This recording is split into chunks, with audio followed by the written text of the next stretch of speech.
refus du banquier professionnel, non. Je dis, mais attends, c'est pas possible, tu peux pas me dire non sur un dossier comme ça, il y a plus de 250 000 € de plus-value, le truc est carré. Mais c'est des conneries, sur le bon coin, il n'y a rien qui est rentable, c'est poncé et repensé, quand c'est sur le bon coin, c'est que c'est plus bon. C'est qu'il y a plus de 5 dossiers sur 10 qui ne sont même pas consultés, sur lesquels on envoie des refus juste parce que les banquiers en ont pas compte.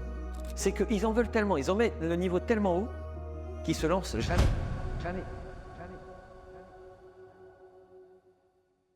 Allez, ça va mon gars? Ça va et La toi? forme? Tranquille. Bon, un plaisir. Alors déjà, merci beaucoup de te prêter à ce jeu. Ah voilà, c'est un podcast qui est complètement improvisé. On s'est rencontrés aujourd'hui. Alors moi, voilà, c'est sur ma chaîne, donc les gens me connaissent déjà.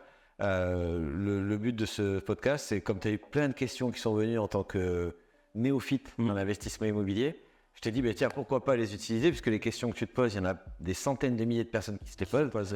Voilà. Donc, écoute, dis-nous un petit peu qui tu es, quel âge tu as, quel est ton prénom, tout ça, voilà, le vrai.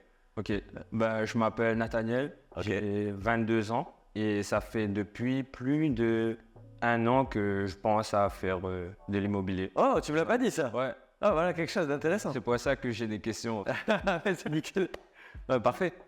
Et en fait, du coup, quand tu es jeune et que tu n'as pas de fonds de départ, tu ne sais pas vraiment qu'est-ce qu'il faut déjà pour avoir un bon dossier, par exemple auprès des banques, pour faire ton premier achat. Du coup, c'était ça déjà ma première question. Est-ce que la problématique, c'est le fait que tu n'aies pas l'âge avancé qui te permet d'avoir la crédibilité bancaire, ou est-ce que c'est le fait de ne pas savoir comment monter le dossier? Ouais, voilà, c'est plutôt le dossier parce que en vrai, l'âge, ouais, je pense que si tu as de l'argent, la banque veut bien te prêter. Et si tu n'as pas d'argent? Ils ne te prêtent pas. Ah, c'est vrai, ça c'est peut-être intéressant à creuser.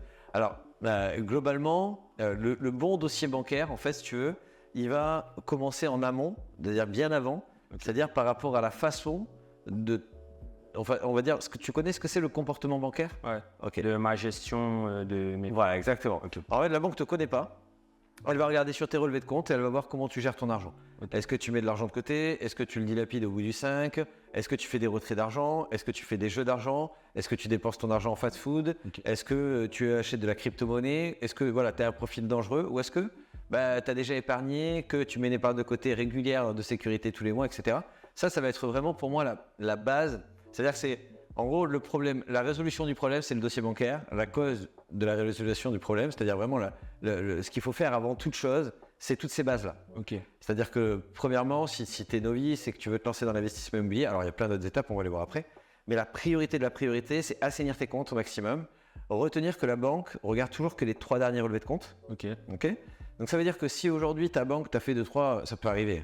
T'as fait le compte, t'es jeune, t'as acheté une bagnole, t'as dépensé de la thune, voilà, pas de problème. Ta relation bancaire, elle est pas pourrie, mais pas très bonne. Okay. Tu mets 3 relevés de compte vraiment nickel et tu vas démarcher d'autres banques. Comme ça, tu effaces totalement le problème. Donc ça, c'est, voilà, on va dire que c'est une petite chose qui te permet en fait d'avoir la chance de pouvoir rebondir, de d'effacer un peu, gommer quelques erreurs et de te relancer correctement. Une fois que tu as fait cette partie-là, que tu as traité en fait tout le problème de fond et que tu as vraiment le dossier le plus parfait, à ce moment-là, franchement, tout le reste est assez simple, assez lisible. Je pense que tu ne peux pas avoir toutes les infos en fait sans passer par la case formation, prise d'information et formation. C'est-à-dire que monter un dossier bancaire, c'est quelque chose d'assez complexe dans le sens où on doit réunir plein d'informations. Tu sais un petit peu les informations qui devraient être dans un dossier bancaire? Pas du tout en fait. Pas du tout. Dans l'idée, si tu devais me prêter de l'argent, qu'est-ce que tu me demanderais? Sur moi, c'est-à-dire qu'on ne se connaît pas là. Par exemple, tout de suite, si je te disais, tiens, j'ai besoin de 10 000 €. Qu'est-ce que tu me demanderais pour être sûr que je puisse te les rendre? Je sais pas. Je sais pas, tu voudrais pas savoir si j'ai une situation stable, si j'ai des crédits en cours, si j'ai une capacité. Qu'est-ce que tu fais de ton argent avant de demander? Exactement. Et savoir si potentiellement, est-ce que ça vous est déjà arrivé d'emprunter de l'argent et est-ce que vous l'avez rendu, quoi. Des trucs comme ça. Donc en gros, la banque, globalement, première chose qu'elle va devoir voir, c'est qui tu es. Okay. Donc qui tu es, ça veut dire quel âge tu as, quelle est ta situation financière, quelle est ta situation matrimoniale, est-ce que tu es marié ou pas, est-ce que tu es pacsé ou pas, etc. Qui est dans ton foyer, la même feuille fiscale. Après, elle va devoir savoir aussi, en gros, quelle est ta situation professionnelle. Est-ce que tu es en CDI, CDD, intérim, intermittent du spectacle, voilà, peu importe, chômeur, voilà, peu importe. Et une fois qu'elle a vu, en fait, qu'elle a toutes ces informations-là, on va rentrer dans quelque chose de différent. Alors bien sûr, il y a normalement un tableau patrimonial, mais quand tu commences, voilà. Mais quand, voilà, pour des personnes plus avancées qui pourraient regarder cette vidéo, en gros, tu as aussi normalement le tableau patrimonial, c'est-à-dire l'ensemble des crédits que tu possèdes. Ok. Dans le tableau, tu vas avoir des informations simples, c'est-à-dire voilà, le type de bien, tu vas avoir donc sa localisation, tu vas avoir la date d'achat, le montant total emprunté de base, le capital restant dû, c'est-à-dire le CRD, le montant qui te reste à payer. Tu peux emprunter 300 000 par exemple il y a 10 ans. Ok. Aujourd'hui, tu ne restes que 200 à donner. Donc capital restant dû. Ensuite, valeur nette du bien au jour, Ouais, aujourd'hui. ce qui va nous permettre de calculer en fait la valeur nette du bien moins le capital restant dû, la plus-value latente, donc c'est-à-dire potentiellement ce que tu peux récupérer en revendant. Et après, bien sûr, mensualité du crédit, revenu locatif et potentiellement le cash flow et les conditions d'achat. C'est-à-dire est-ce que c'est une caution, est-ce que c'est une hypothèque, etc. Assurance 50% ou 100%. Voilà, globalement, ça c'est un tableau, j'espère que tu as noté. Tu as noté, hein? Oui. Ouais, tu as noté, j'ai Donc, tu pourras revenir en arrière. Mais en gros, globalement, ça c'est ce que la banque va te demander. Bien sûr, les tableaux d'amortissement de tous tes crédits pour savoir, voilà, globalement, qu'est-ce qu'il y a, les contrats de crédit, etc. Donc en gros, on a d'abord ta situation personnelle, ta situation professionnelle, les crédits en cours. Ok. Et une fois qu'on a fait en fait l'ensemble de tout ça, on va rentrer dans le projet. C'est-à-dire qu'aujourd'hui, beaucoup de jeunes néophytes comme toi, quand ils veulent se lancer dans l'investissement immobilier, il faut une erreur massive. D'ailleurs, je vais te poser la question avant de te le dire. Qu'est-ce que tu voudrais faire avant d'acheter un bien immobilier? Qu'est-ce que tu ferais? Qu'est-ce que tu ferais en priorité? Ben, déjà, essayer de m'informer justement sur quels sont les biens les plus rentables, entre guillemets, Ok. déjà d'un premier temps. Ok. Après, il y a plein de choses à faire. Il y en a plein. Mais alors, admettons, j'aimerais bien que tu dois l'avoir en tête, ça là aussi, mais je vais essayer de te la faire dire sans te la dire. Comment tu fais pour savoir combien tu peux emprunter? Qui c'est que tu irais voir? Qu'est-ce que tu ferais? Comment tu ferais pour le savoir? Faudrait que je fasse les comptes et que je sache déjà combien ça va me coûter, etc. Et... Alors, tu n'as pas trouvé le bien, Ok. d'accord, mais tu veux le trouver dans ton budget. Donc le but, c'est de trouver le bien dans ton budget. Quelle serait ta méthode pour savoir quelle est ta capacité d'emprunt? J'irai à la banque et je leur demanderai combien ils peuvent me prêter. Ok. Tu penses que c'est une bonne solution? Si j'arrive et je lui demande de l'argent alors que ben, j'ai entre guillemets aucune connaissance du truc, ça va décrédibiliser mon projet en fait. C'est bien ça. Il y a des gens, ils mettent des mois à le savoir ça. Non, mais pour de vrai. Non, effectivement, le fait d'aller voir son banquier, de lui dire bonjour, j'aimerais investir dans l'immobilier, je voudrais savoir combien je peux emprunter, c'est une erreur monumentale. Ok. Parce qu'en fait, si tu veux, le fait justement de faire ça, ça veut dire voilà, écoutez, Je sais pas ce que je vais. ouais, bonjour, j'y connais rien. Ouais. Je sais pas ce que c'est l'investissement immobilier, je sais même pas calculer ma capacité d'emprunt, j'aimerais que vous me prêtiez de l'argent. Ok. Génial. Ouais. Dit comme ça, c'est sexy. Ouais. C'est sexy à mort. Donc effectivement, ouais, grosse erreur, grosse erreur. Donc la meilleure des choses à faire, effectivement, tu l'as dit tout à l'heure, Google est ton ami. Tu vas sur Google, tu tapes calculer ma capacité d'emprunt. Et il va te dire, tout simplement, c'est l'ensemble de tes revenus dans lequel tu vas prendre 35%. Ok, Donc tu prends 35% de l'ensemble de tes revenus, voilà ta capacité d'emprunt. Mais c'est vrai et faux. Parce que c'est vrai, mais pas dans tous les cas. Pourquoi? Parce que dans des cas où tu as déjà prouvé, entre guillemets, je pense que Non, là c'est ton premier investissement. ben, ça va dépendre de ma banque, je pense, du coup. Non? Non, en fait, si tu veux, les 35% d'endettement, c'est valable pour les personnes qui achètent une résidence principale qui ne dégage pas de revenus. Ouais, ok, d'accord. Si demain tu achètes un immeuble de rapport ou un appartement avec des revenus locatifs, il va y avoir effectivement les 35% d'endettement, mais comme derrière ce crédit que tu vas prendre va ramener, générer des revenus, ces revenus en fait vont venir contrebalancer puisqu'ils vont venir s'additionner en fait à ta capacité d'emprunt. Et donc les 35% du départ, peut-être qu'au départ tu gagnais, je sais pas, 2000, peut-être que tu en gagneras 3 et que finalement tu prendras 35% de 3000 et pas de 2000, tu vois. Donc les 35% sont flexibles en fait. Alors les 35% ils sont plus que flexibles. En fait, les 35%, ce n'est pas une valeur absolue. Ok. C'est-à-dire en gros, aujourd'hui c'est un garde-fou pour l'investisseur lambda, néophyte, soit sa première résidence principale ou quoi qu'il arrive, tout achat qui ne génère pas de revenus. C'est-à-dire pour tout achat qui ne génère pas de revenus, tu ne pourras pas aller au-delà des 35%. 35. Ok. Si bien sûr tu es en nom propre, pas en société. Peut-être on y viendra peut-être après, mais voilà, si tu es en nom propre, pas en société. À partir du moment où en fait tu vas sortir de ces cases-là et que tu vas pouvoir aller en fait vers de l'investissement locatif ou de l'investissement mixte, exemple, tu achètes un immeuble de rapport, tu habites dans un appartement et tu loues les 3 autres. Ok. Tu sors des cases. Pourtant, c'est bien ta résidence principale. Mais comme il y a des revenus locatifs dedans, c'est bon. Tu achètes une résidence principale avec une dépendance sur le même jardin. Ok. Au fond, tu fais du locatif, mais il y a ta résidence principale, tu sors des cadres. Ok. Ok. Dès qu'il y a des revenus locatifs supplémentaires, on est obligé de les prendre, de les additionner D'accord. en fait à tes revenus et automatiquement ça augmente ta capacité d'emprunt. Les 35% restent les mêmes, mais ils vont s'adapter en fonction des revenus que tu vas générer. Ok. Ok, c'est clair pour ça? Ça t'a pris combien de temps avant de te sentir vraiment à l'aise financièrement? Quand tu as commencé à être rentier? Franchement, je vais être totalement transparent avec toi. Il y a encore, je crois qu'il y a encore 4 mois, j'étais pas à l'aise. Ah ouais? Ok. En fait, si tu veux, je fais partie des personnes qui viennent réellement d'en bas. Ok. Donc, c'est-à-dire qu'en fait, Le chemin, il est plus long, quoi. on va dire qu'il y a une douleur à l'intérieur. Ouais. Il y a une douleur, il y a eu un gros manque d'argent quand j'étais jeune. Comme je l'ai toujours dit, si je pouvais revenir en âge, je ferais exactement la même chose parce que j'ai été bercé par beaucoup d'amour. Donc j'échangerais ça contre rien au monde. Ouais. Mais si tu veux, j'ai vu mon père galérer le samedi, le dimanche à bosser, Connaître la frustration. connaître la frustration. J'ai vu ma mère pleurer parce qu'on pouvait rien faire. Tu vois, Il y a des petits jobs juste pour... c'est ça. J'ai vu ma mère travailler dans des usines, franchement, de merde, Ok. pour gagner sa vie, dans les abattoirs, les conneries comme ça. Ok. Avoir mal au dos, mon père qui avait une double hernie discale et qui tirait des câbles de jour comme de nuit. En fait, tu veux, je me dis avec plus d'argent, voilà, c'est fini la douleur, tu vois ce que je veux dire. Et aujourd'hui, si tu veux, je sais pas comment t'expliquer, mais j'ai l'impression qu'aujourd'hui, je suis encore dans un rêve éveillé. Je me dis qu'en fait, du jour au lendemain, alors même si maintenant j'ai 7 entreprises, plus de 4 millions de patrimoine, etc., j'ai encore du mal à m'en rendre compte. Ok. Tu vois le délire? C'est pas comme si c'était T'as pas inné. encore réalisé. Ouais, voilà. Ok.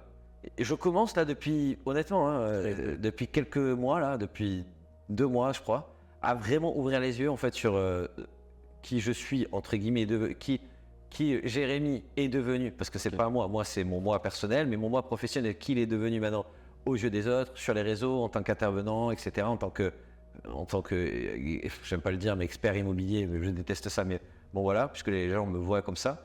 Mais surtout les revenus que je génère d'un petit peu partout, tout ce qui est... En fait, c'est à la fois génial et à la fois hyper flippant. Ok. Tu vois le délire? C'est-à-dire qu'en fait, tu arrives à un niveau de confort qui est tellement élevé que tu as encore plus peur de le perdre et tu peux vivre dans une angoisse permanente. Ok, d'accord. Tu vois le délire? Ouais.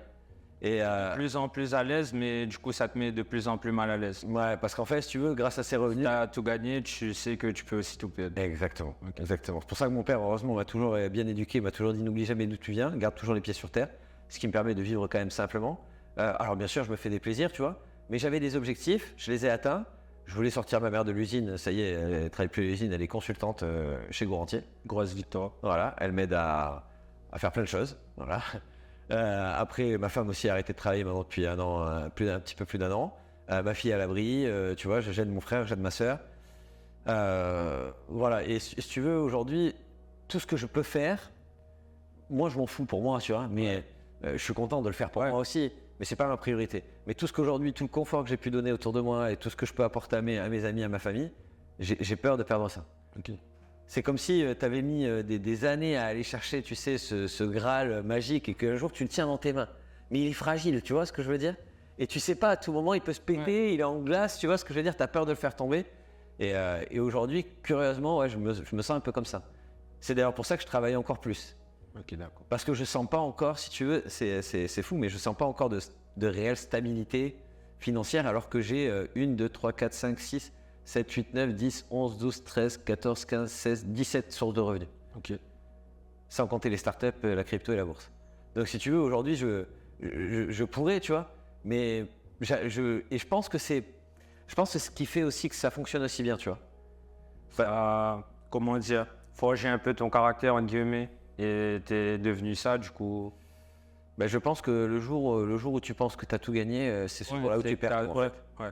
J'ai tellement, aujourd'hui, tu sais, c'est comme quand tu es en couple ou des choses comme ça. Ouais, Le jour où tu penses que tout est acquis, tu vois, c'est foutu, tu vois. Et aujourd'hui, je suis conscient de ça parce que j'ai déjà eu beaucoup et tout perdu. Ouais. Et aujourd'hui, je suis arrivé trop loin, je suis arrivé à un niveau trop haut. Alors attention, je dis pas que je suis très haut, je dis trop haut pour moi, même ma propre vie, pour revenir en arrière. Ok. Voilà. Donc aujourd'hui, ouais, j'y fais attention.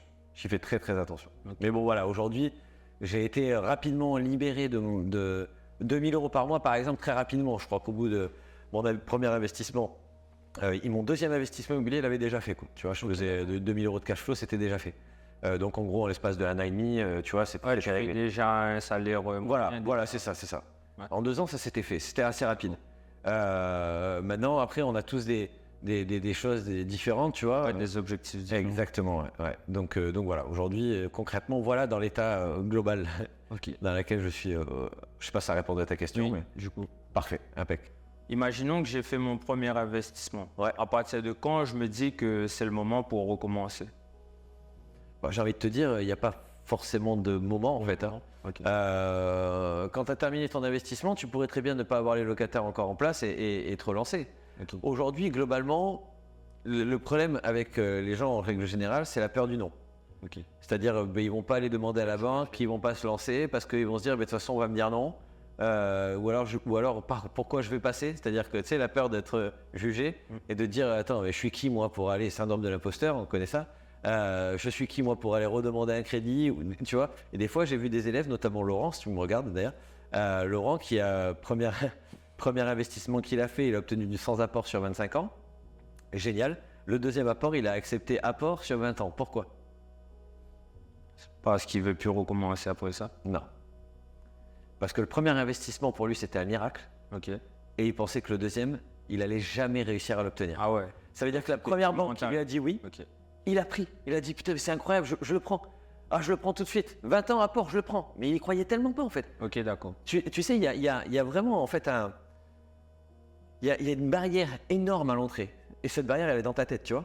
C'est-à-dire qu'avant de te lancer, tu te dis c'est pas faisable du tout. Tu passes de c'est pas faisable, j'arrive à acheter mon premier investissement. Mais pour toi, tu te dis ouais, j'en ai acheté un, je peux pas en acheter deux, tu vois. Entre je peux en acheter deux et je vais en acheter plein, il y a encore une étape. C'est le deuxième. C'est-à-dire que là, lui, il arrive au deuxième, il a pris direct. Quand je lui discute aujourd'hui, il me dit en vrai, j'ai été voir 2 banques, j'aurais pu avoir du 25 ans, machin. Mais il me dit j'avais tellement peur que la banque suivante, tu vois, que pour le bien suivant, on me dise non, que du coup, dès qu'il m'a dit oui, j'ai pris ce qui venait. Et aujourd'hui, je vais pas te mentir, c'est quelque chose que j'ai fait dans mes premiers investissements. Hein. J'ai accepté du 20 ans sur un investissement parce que finalement, je me dis putain, j'ai la chance d'avoir une banque. Et tu connais, le dicton en France, c'est attention, on sait ce qu'on a, mais on sait pas ce qu'on perd. Hein, t'as compris l'histoire, d'accord? Donc là, finalement, t'as ça, mais prends-le parce que sinon, après, tu vois. Alors que la vérité, c'est pas ça. La vérité, c'est en gros, qu'est-ce que tu perds à essayer? Rien.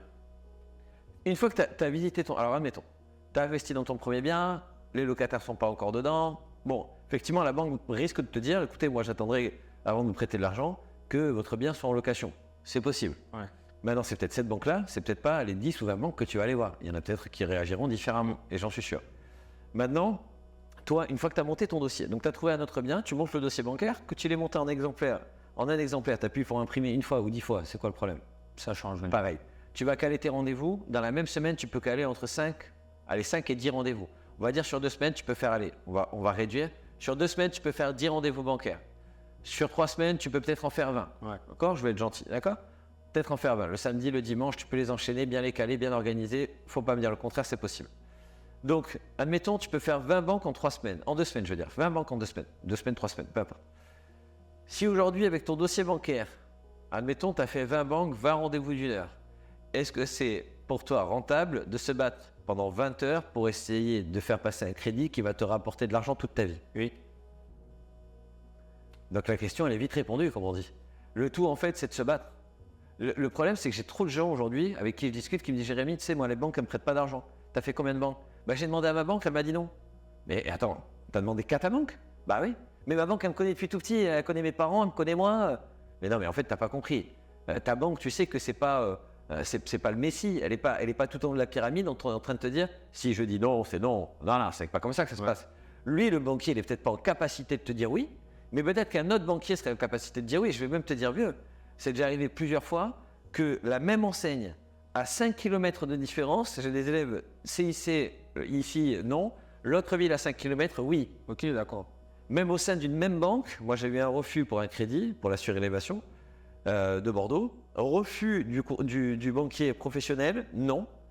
Je dis, mais attends, c'est pas possible, tu peux pas me dire non sur un dossier comme ça, il y a plus de 250 000 euros de plus-value, le truc est carré, pas possible, tu vois. Donc je m'engueule un peu, je dis, bon écoutez, appelez-moi le directeur, moi je m'en vais, je laisse tomber, je me casse, j'envoie un mail au directeur, il me rappelle le lendemain, je viens, acceptation, sur place. Ok, d'accord.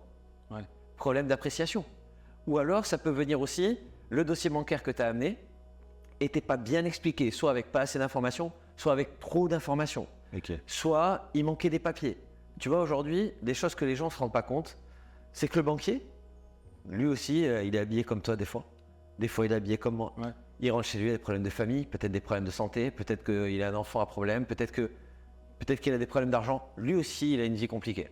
Et en plus de ça, il vient au travail tous les jours et il fait des crédits bancaires. Enfin, il monte des dossiers pour des personnes qui veulent faire des crédits, des dossiers dans lesquels il faut courir après les gens pour les papiers. Ouais. Il faut courir après les gens pour obtenir les attestations de valeur vénale, attestations de revenus locatifs. Quand on a fini de courir après, tu sais, c'est les 3 derniers relevés.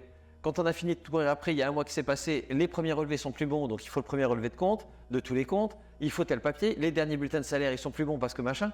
Et en fait, si tu veux, le banquier, au lieu de faire son taf à lui, c'est-à-dire étudier et prêter de l'argent, en fait, il passe sa vie à courir après les gens pour des papiers. Aujourd'hui, je vais te donner un chiffre qui est aberrant, c'est qu'il y a plus de 5 dossiers sur 10 qui ne sont même pas consultés, sur lesquels on envoie des refus juste parce que les banquiers en ont pas compte. Et en fait, tu penses que tu as eu un refus parce que ton dossier n'est pas bon, mais en fait, tu as eu un refus parce que le banquier en a plein les rouleaux, quoi. Clairement. Aujourd'hui, tu sais, quand on fait un métier, on a besoin de satisfaction, de reconnaissance. Si tous les jours tu bosses et on te dit « Ouais, à demain », tu as besoin, c'est bien, c'est pas bien, qu'est-ce que j'ai fait, tu vois. Imagine le banquier frustré qui monte des dossiers qui vont jamais au bout. C'est-à-dire jamais. Ouais, il en a marre, vraiment. Bah, il en a plein les couilles, mais clairement. Et c'est pas ça son métier. Son métier à lui, c'est d'accompagner des gens vers la réussite, tu vois. C'est pas d'être le chaperon d'un enfant ou d'un gars ou d'une femme. Ouais, il faut lui donner, tu vois ce que je veux dire, envie, entre guillemets. Aujourd'hui, quand tu vas voir le banquier, premier rendez-vous, tu as 1 heure ou 30 minutes, c'est pour négocier. C'est pas pour amener des papiers, c'est pas pour vous avez vu tel papier, ah il manque ça, vous me faites la liste des papiers, perte de temps. Je viens, je négocie. Mon dossier, je l'envoie en amont. J'envoie tout en amont. Voilà. J'envoie tout en amont. Le jour où j'arrive, c'est pour discuter du projet. C'est-à-dire qu'en amont, il a tous les papiers. Il n'a pas mon projet. Il n'a pas mon projet. Parce que je veux pas qu'il me dise oui ou non à travers un mail. Je veux qu'il me voie. Donc par contre, je lui envoie tous les papiers. Étude de tout, les bilans, les relevés de compte, les crédits, les tableaux d'amortissement, il a tout. Le jour où j'arrive, voilà un exemplaire pour vous, un exemplaire pour moi, on va le lire ensemble. Et là, je lui présente le projet. Je suis là pour faire une présentation. Je suis là pour vendre mon projet. Et c'est ça, en fait, que les gens ne comprennent pas. Ils arrivent, alors bonjour, voilà, bon, mais j'ai un projet, voilà le compromis, qu'est-ce que vous avez besoin comme papier? En fait, qu'est-ce que j'ai besoin comme papier? Premier rendez-vous perdu déjà, perte de temps. Perte de temps. Donc là, ce qu'il faut absolument, c'est quand tu arrives, ton dossier bancaire, il est complet, l'étude de marché, tout est fait, fiscalité. Une bonne première impression, quoi. Exactement. On n'a jamais 2 fois l'occasion de faire une première bonne impression. Et à ce moment-là, l'énergie, en fait, si tu veux, dis-toi que le banquier, lui, globalement, si tu lui dis, tiens, voilà, tu as tout ce qu'il faut, la seule chose que tu as à faire, c'est de me dire oui ou non. Imagine le gain de temps pour lui. Il regarde, tac, tac, tac, tout est là, il prend le dossier, il va au-dessus, bonjour monsieur le directeur, vous avez 5 minutes? En imaginant que tu n'es pas monsieur le directeur, bien sûr. Si tu as monsieur le directeur, c'est encore mieux. Mais bon, voilà, si tu l'as pas, il va arriver en haut, voilà, écoutez, j'ai reçu quelqu'un, il m'a envoyé tous ses papiers, tout est carré, rangé par pochette, etc. Regardez sa présentation. Voilà, franchement, même si ton dossier, il est limite, il passera. Parce qu'en fait, ce que ça veut dire qu'on a quelqu'un de sérieux, de pointilleux, qui sait préparer un document, qui sait préparer une présentation, ça donne envie, ça donne confiance. Aujourd'hui, ce gars-là, ou cette femme-là, qui est derrière son costume de banquier, il est là pour apprécier et gérer le risque. Point. Si aujourd'hui on voit qu'il y a quelqu'un de stable, qui est bien habillé façon de parler, peu importe comment t'habiller, mais bien présenté, voilà, bien présenté, qui arrive et qui est sérieux, aucun problème. Alors bien sûr, il y a d'autres paramètres, mais en tout cas, si tu fais ça, tu as fait une grosse partie du boulot. Du coup, tu continues à investir des biens. Ouais, tout à fait, je continue à investir des biens. Donc là, actuellement, si tu veux, je me suis concentré en toute transparence. En l'espace de 3 ans, j'ai monté 7 entreprises. Donc aujourd'hui, j'ai Gorantier qui fait de la formation d'investissement immobilier, de l'accompagnement d'investissement. J'ai une autre société qui s'appelle Best Closer, qui est une société de formation pour les commerciaux à vendre par téléphone, des closers. J'ai une autre société qui s'appelle Closary, qui est une plateforme de mise en relation et qui est une plateforme de formation aussi pour les professionnels dans le B2B pour apprendre la vente aux sociétés. Porte à porte, ça. Ouais, exactement. Après, j'ai une autre société qui s'appelle monfi.fr. C'est une société de courtage en crédit, courtage en assurance, rachat de crédit, prêt immobilier. Après, j'ai une autre société encore qui s'appelle Adviseo, qui est un centre de formation avec plus de 250 formations qualifiantes. Ok.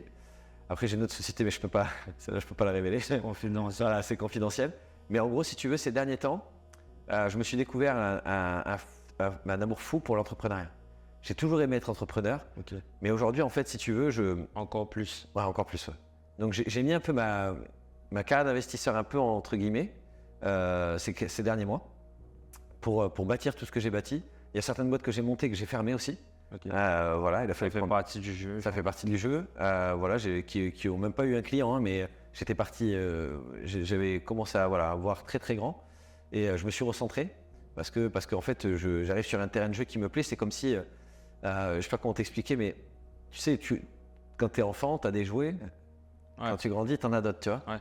Et là, aujourd'hui, en fait, si tu veux mettre en place une stratégie, délivrer de la valeur, créer des produits pour aider les gens qui fonctionnent, toujours dans un but, tu regardes dans toutes mes entreprises, centre de formation, crédit, formation, accompagnement, c'est toujours un peu centré au milieu de aider l'autre, tu vois. Et comme je suis devenu addict, je peux te le dire en toute transparence, addict au merci. Ok. C'est-à-dire qu'aujourd'hui, à l'époque, j'avais une boîte de rénovation pendant 10 ans où quand tu vendais une prestation au client en particulier, tu étais toujours trop cher. Ok. Ou alors même si c'était pas trop cher, ils te disaient pas merci parce que déjà que je vous le paye, il ne manquerait pas que je vous dise merci en plus. Quand c'était terminé, il y avait toujours un problème. Si c'est pas avec eux, c'est avec l'artisan. C'est pas avec l'artisan, c'est avec le salarié. C'est pas avec le salarié, c'est avec le fournisseur qui a pas livré. Bref, des problèmes tout le temps. Aujourd'hui, j'arrive dans un job où les gens payent ma prestation, mon accompagnement. Derrière, ils m'envoient des messages pour me dire merci. Ils m'envoient leurs résultats encore en me disant merci. Donc, c'est-à-dire que je suis payé à prendre des merci. Ouais. Je suis devenu addict, Ok. clairement. Et aujourd'hui, en fait, si tu veux, plus je vois que ça fonctionne pour les gens que j'accompagne, plus je crée de créer de nouveaux programmes, de nouvelles choses, etc., etc. Et c'est là où, en fait, là, j'ai découvert en fait un nouveau terrain de jeu entre guillemets, parce que c'est pas un jeu, mais tu vois ce que je veux dire. Ouais, ça t'amuse, toi. Ça me passionne. Ouais. Ça me passionne. Voilà, ça me passionne. Vraiment, ça me passionne. J'adore ce que je fais. Je suis vraiment très, tu vois, à l'heure actuelle, on est où? On est à La Réunion. Ouais, c'est on est en train de bosser. Ma femme et ma fille sont sur la plage, elles s'éclatent. Et moi, je fais ce que je kiffe. Et par contre, quand j'ai terminé, je peux aller rejoindre ma femme et ma fille qui se sont éclatées parce que financièrement, ils peuvent le faire sans se soucier de rien. Et moi, je peux continuer à faire ma passion. Et enfin, tu vois ce que je veux dire?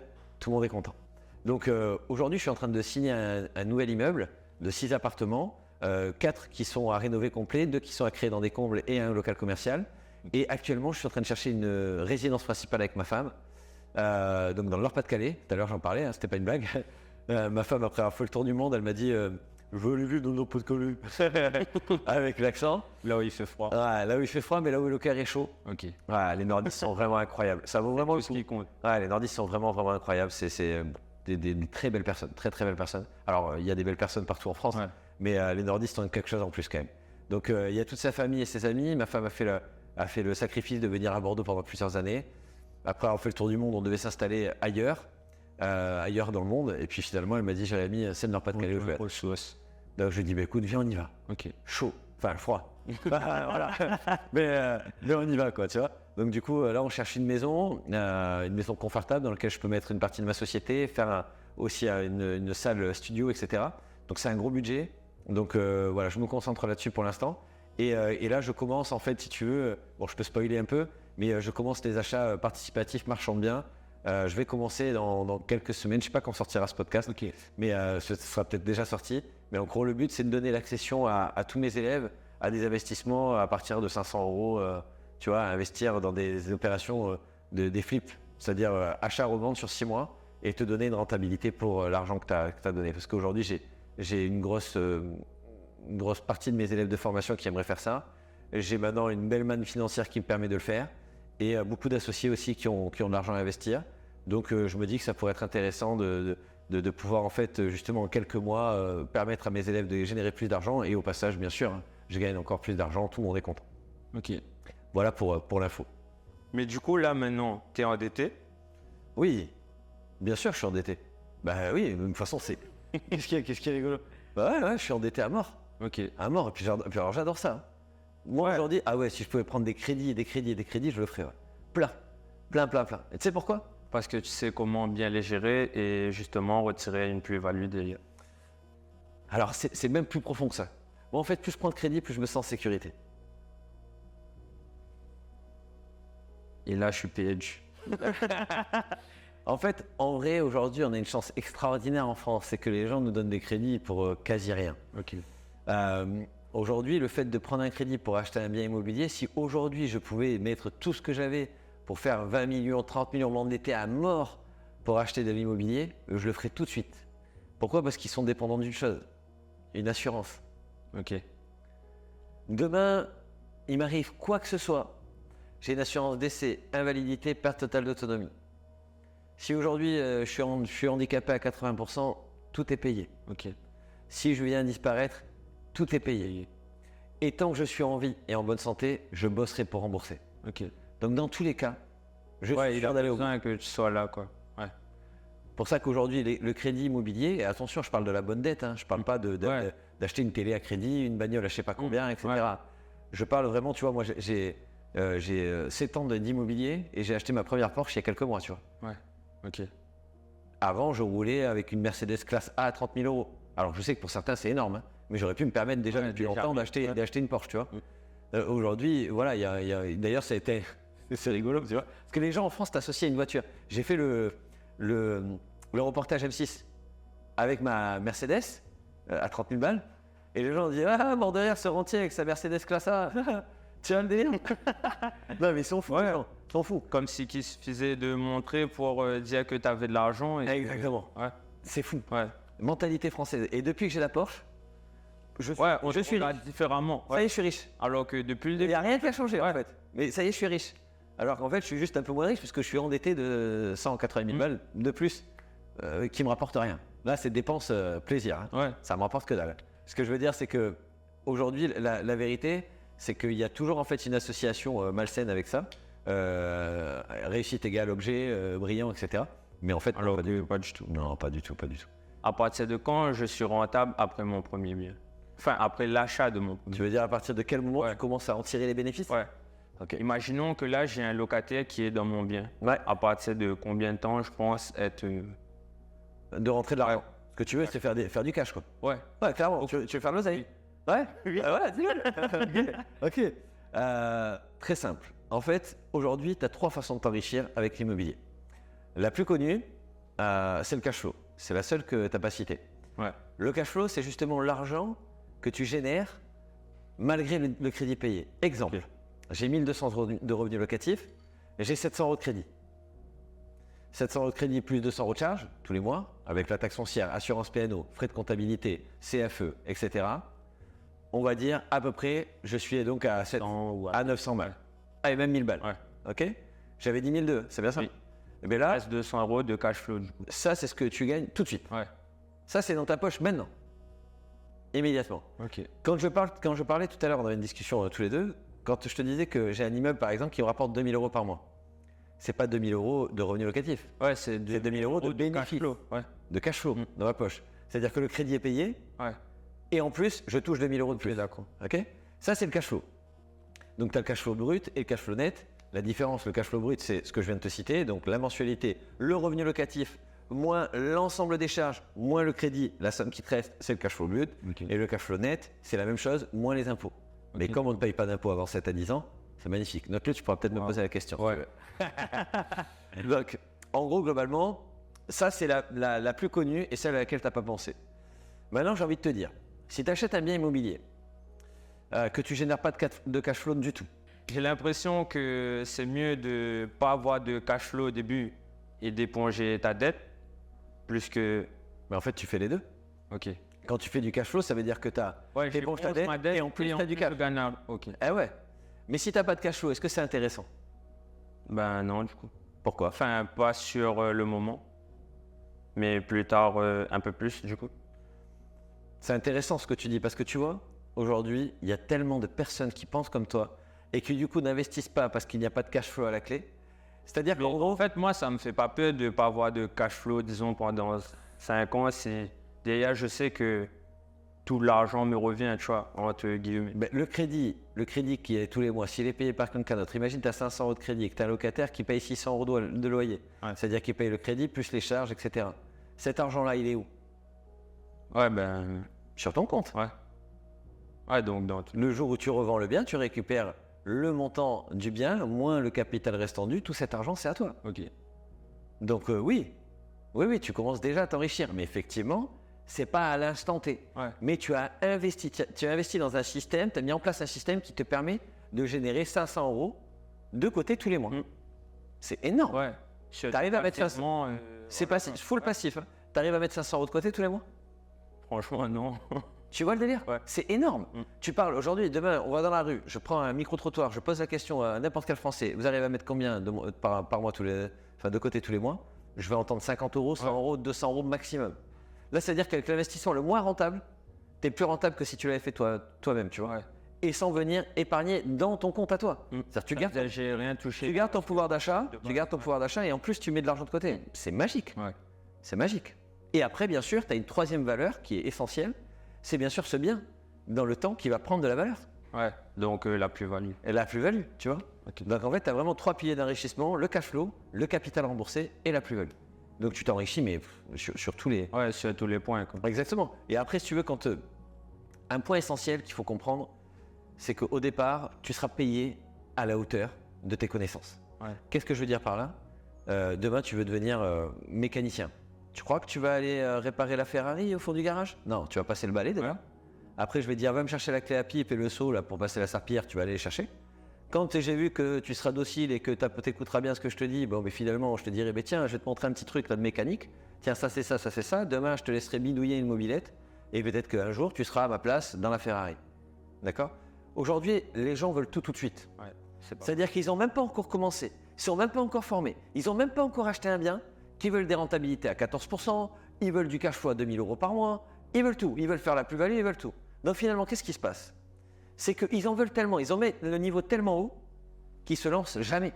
Ok. Parce qu'en fait, la corrélation entre les résultats qu'ils veulent et leurs compétences, elle est tellement contraire qu'ils ne trouveront jamais en fait cette pépite. Parce qu'en fait, cette pépite, tu ne la trouves pas, tu la crées. Aujourd'hui, quand tu achètes un bien, tu regardes sur le bon coin, tous les biens que tu peux trouver, ils sont tous rentables. Ils sont tous rentables. Ok.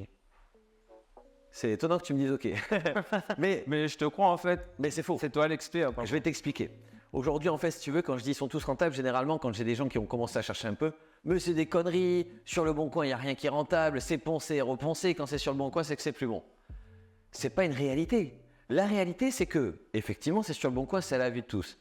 Peut-être que, effectivement, les meilleurs biens sont partis en off-market, c'est-à-dire en dessous du marché. Okay. Avant même qu'ils arrivent sur les sites de petites annonces, les agents immobiliers appellent leurs clients préférés et les donnent. Oui, c'est un fait. Maintenant, aujourd'hui, la vérité, c'est que n'importe quel bien immobilier peut être rendu rentable. C'est-à-dire qu'aujourd'hui, pour qu'il soit rentable, il faut qu'il réponde à quels critères? Le premier, que tu achètes en dessous du prix du marché. Pour que tu puisses acheter en dessous du prix du marché, qu'est-ce qu'il faut faire? Je prends la valeur du bien, plus les coûts d'acquisition, frais d'agence, frais de notaire, plus les travaux, la décoration, l'ameublement, les frais de cautionnement ou de garantie qui me permettent justement d'hypothéquer ou de prendre la caution bancaire, et après également les frais bancaires qui sont à peu près entre 700 et 1500 euros. Je prends tout ça, je l'additionne. Une fois que j'ai tout additionné, je le divise par le nombre de mètres carrés dans le bien. Ça veut dire que si j'arrive au départ 100 000 euros plus tout l'ensemble, je suis à 200 000. Je fais 200 000 divisé par 100 mètres carrés, ça me fait 2000 euros du mètre. Si dans la ville cible, je suis par exemple à 1500 euros du mètre carré, le prix du mètre carré normalement dans la ville est à 1500, je suis 500 euros du mètre carré, trop cher. Ouais, trop cher. À ce moment-là, pour être rentable, qu'est-ce qu'il faut que je fasse? Je change de bien. Non, je négocie. Ok. Si j'arrive à baisser la valeur du bien jusqu'à que je rentre dans mes clous. Ouais, je rentre dans les critères. Exactement. Et en fait, la négociation, c'est ça. En fait, trouver une bonne affaire, c'est ça. C'est, en gros, je prends tous les biens qui m'intéressent, je les calcule pour qu'ils soient rentables pour moi, c'est-à-dire qu'ils rentrent dans mes critères, et je fais une offre. Ok. Du coup, est-ce qu'on peut dire que la négociation, ce serait pas de rendre le bien profitable, quoi? Par exemple, dans ce cas-là, oui, en fait, du coup. Dans le cas où, en fait, aujourd'hui, on va dire qu'il y a un rapport de masse. C'est-à-dire qu'en gros, tu visites 10 biens. Sur 10 biens, tu vas peut-être faire 5 offres. Sur 5 offres, il y en a peut-être une ou deux qui vont être acceptées. 3. Okay. Si aujourd'hui, tu visites, je sais pas, 5 biens, tu fais qu'une seule offre tous les 6 mois, tu as de grandes chances de faire un truc. Jamais, ouais. En fait, ce qu'il faut, c'est vraiment étudier plusieurs biens, plusieurs stratégies, faire tes calculs, faire en sorte que tu es rentable, faire une offre écrite, bien expliquée, explicative avec devis, travaux, etc. pour que tout soit clair et tu envoies. 1, 2, 3, 4, 5. On n'achète pas des émotions, on n'a pas envie de vivre dedans, on s'en fout. On achète un placement. Donc on va pas dire « Ah mais putain c'est dommage ce bien-là, je l'adorais ». On s'en fout, on s'en branle complet. Ce qu'on veut c'est faire du cash. Et pour faire du cash, les seules valeurs qu'il faut, c'est acheter en dessous du prix du marché, premièrement, pour acheter bien sûr tout de suite un bien avec plus-value, réaliser des travaux de qualité pour pouvoir justement donner de la valeur au bien dans la plus-value, optimiser les espaces pour pouvoir justement transformer peut-être un 2 pièces en 3 pièces, un 4 pièces en 5 pièces, peut-être transformer un 4 pièces en colocation, etc. Et après, une fois que c'est fait, trouver le ou les bons locataires à mettre dedans. D'accord ? Si aujourd'hui tu respectes ces 4 étapes, tu t'assures succès, rentabilité et bien sûr richesse sur le long terme. Prospérité, exactement. Et ça, c'est vraiment aujourd'hui la seule valeur. Les gens aujourd'hui veulent faire trop peu de travail pour obtenir des gros résultats. C'est faux. Ils veulent tout de suite, donc ils sont écrasés sur leurs objectifs.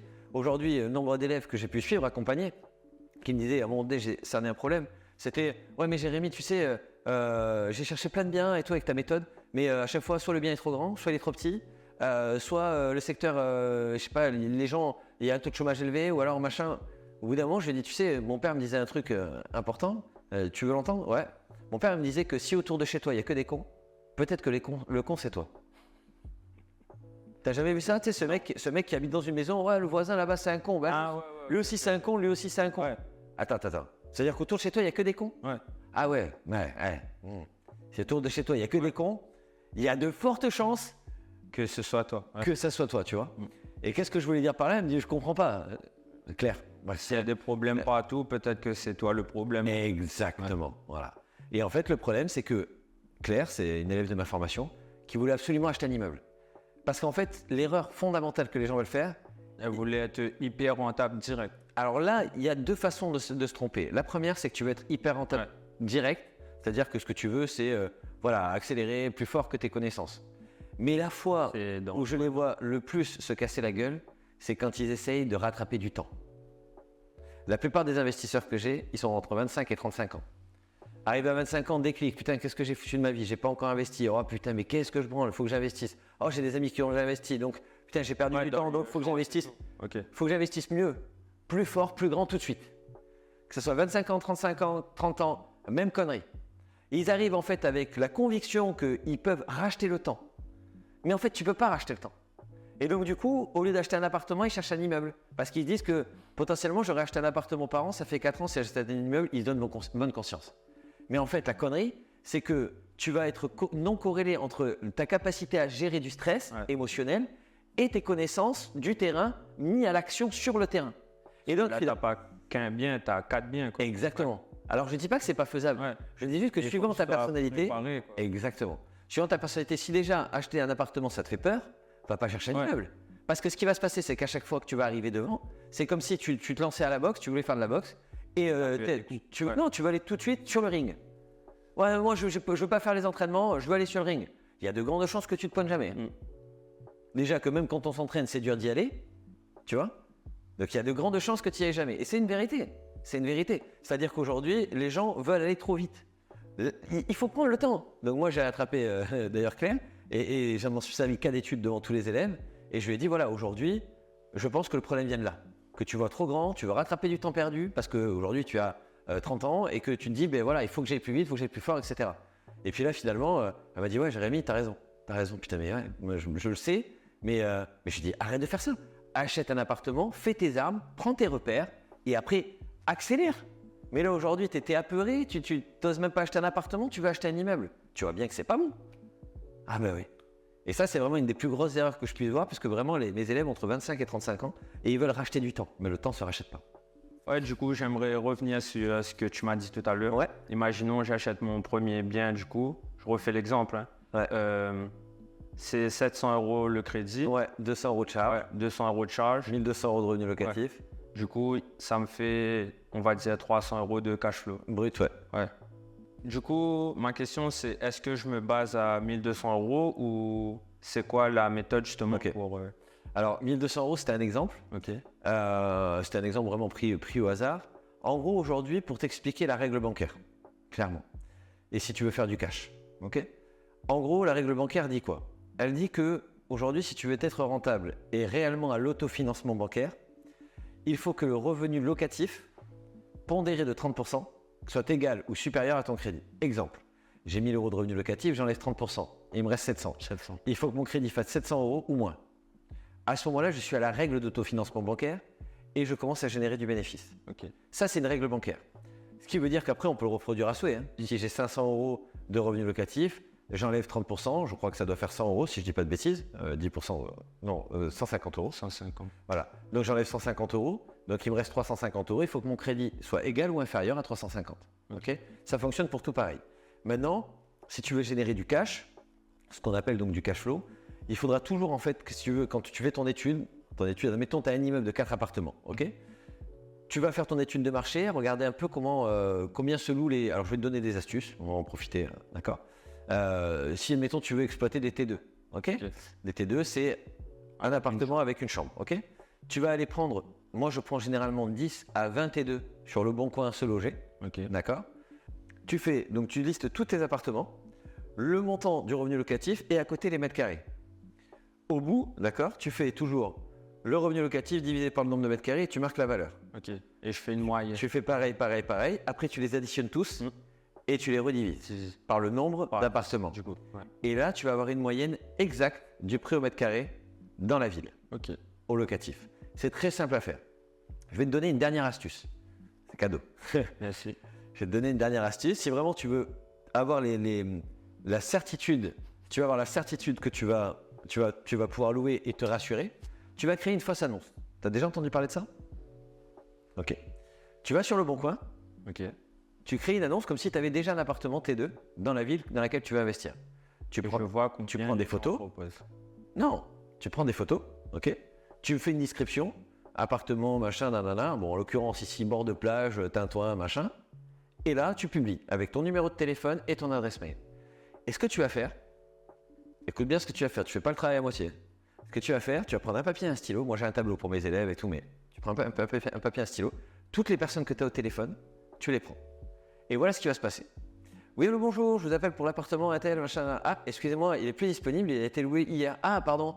Ah, bah écoutez, tant pis. Attendez, raccrochez pas. J'ai des amis qui sont aussi investisseurs sur l'île de la Réunion et je sais qu'ils ont aussi des biens. Et comme on est tous les deux, enfin tous les trois ou tous les quatre investisseurs, ce qu'on fait quand on a déjà loué nos biens, on prend les personnes au téléphone, on note toutes les informations et on se les passe. Justement, donc j'imagine que pour vous, ça pourrait être intéressant d'être mis en relation avec d'autres appartements. Ah oui, mais je vais vous poser quelques questions. Ok, d'accord. Et donc là, tu vas lui dire, sachant que c'est plus toi le bailleur, la personne va te répondre comme dans un livre ouvert. Qui je suis, combien je gagne, dans quoi je travaille, qu'est-ce que je recherche. Et c'est là où je fais mon étude et que je peux... Bah ouais. Ok. Et là, en fait, ce qui va se passer, c'est que si tu as 10 personnes qui te disent qu'ils veulent un appartement T2 avec balcon, mec va pas acheter un appartement sans balcon. Ouais. Tu vois ce que je veux dire? Tu comprends? Si tu n'as que des personnes qui veulent des rez-de-chaussée, cherche un rez-de-chaussée. En fait, c'est le marché qu'il faut questionner. Les gens font les choses à l'inverse. Ils veulent acheter et après mettre des locataires dedans. Moi, je questionne d'abord le marché. Quand le marché m'a répondu, des fois, je fais une étude de marché pour des T2 et je me rends compte, putain, mais en fait, c'est la colocation qui fonctionne. Ah mais non, mais nous, on voulait voir si jamais vous aviez d'autres appartements pour la colocation. Putain, je change mon annonce, colocation. Wow, qu'est-ce qui se passe? Génial. Et ce que je fais, généralement, je le publie 3 fois avec 3 prix différents. Fourchette basse, fourchette moyenne, fourchette haute. Et je vois ce que ça donne. Photos différentes, hein, bien sûr, et je vois ce que ça donne. Et en fonction de ça, je peux faire mon ciblage et me rassurer en fonction des profils. Si tu vois qu'il n'y a que des personnes au chômage qui t'appellent, qui sont complètement brocs, enfin, tu vois ce que je veux dire? Là, bon, tu vois, on va dire que la santé de la ville, c'est pas bon, tu vois. Mais si tu vois que tu n'as que des cadres qui t'appellent, des gens, tu vois, qui ont un peu d'argent, etc., bah, tu as vu, c'est rassurant. Ouais. Donc, en gros, première chose, prendre un maximum d'annonces, les rediviser par le nombre, etc., pour te faire une moyenne. Deuxième chose, tu fais une étude de marché. Alors, l'étude de marché, je ne vais pas la détailler là parce que c'est trop long. Mais en gros, moi, ce que je fais à la fin de mon étude de marché pour valider, c'est surtout pour rassurer mes élèves, cette façon-là. Parce que dans l'étude de marché, on sait exactement tout avant. Mais en gros, avec justement ces fausses annonces, enfin ces annonces tests, c'est plus joliment dit, avec ces annonces tests, ça te permet en fait vraiment de savoir, d'être au plus près du marché. Et là où des fois des personnes vont dire « Ouais, mais bon, ça se fait pas parce que tu sais, il y a des gens, tu sais, qui cherchent vraiment des biens, ils tombent sur ton annonce. » Mais en fait, grâce à moi et grâce à mon annonce, je vais pouvoir savoir exactement quel est le produit qu'il faut créer pour eux. Donc en fait, c'est win-win. Et c'est ça la vérité. Ok, d'accord. Nathaniel, j'ai cru comprendre aussi donc dans la discussion que tu avais aussi un Instagram. Tu fais des choses sur cet Je Instagram? fais des vlogs, Des vlogs? Ouais. Qu'est-ce que tu vlogs à part la sieste? lifestyle, on va dire. Ok, lifestyle, c'était cet après-midi allongé sur les coussins? Ouais, voilà. Ah, entre parenthèses? Non, non, vous allez voir, il est bien, il est bien. Donc du coup, tu fais de lifestyle, Ouais. de quoi tu parles? Sport, du coup, et Ok, ben, on bouge, on fait des blagues, je le filme. ok, C'est cool. Donc tu m'as dit donc sur Ouais, Instagram. sur Instagram. Alors c'est quoi ton blaze? Nathaniel.fnd, allez voir. Ok, parfait, je le mettrai en dessous dans la description. En tout cas, franchement, merci d'être prêté au jeu. Ben, C'était merci. vraiment cool, j'espère que ça va aider plein de personnes. D'ailleurs, si tu as aimé ce podcast et que tu souhaiterais par exemple m'avoir en podcast chez toi, envoie un message parce que dans pas longtemps, je vais me déplacer dans toute la France, ça va être ouf. On est en train d'ouvrir un concept de dingue. Donc si tu veux avoir ta place, t'envoies un message privé sur contact@gorantier.com. Si jamais tu veux en savoir plus sur l'investissement immobilier, en dessous, tu vas retrouver une vidéo complète avec une masterclass offerte pour apprendre vraiment toutes les techniques pour te lancer dans l'immobilier rentable. En 2023 et même pour les années à venir, hein, les principes sont simples. L'immobilier est vieux comme le monde, donc tu pourras le dupliquer et le redupliquer sans problème. Et en tout cas, merci d'avoir été présent. Merci à toi pour ton authenticité, bien sûr, Merci à toi. et le partage. Ouais, voilà. Et puis, allez le suivre. Je pense que ça, honnêtement, j'ai pas passé beaucoup de temps avec lui, mais j'ai bien rigolé déjà. Merci mon gars. Merci à toi. Ciao, bye.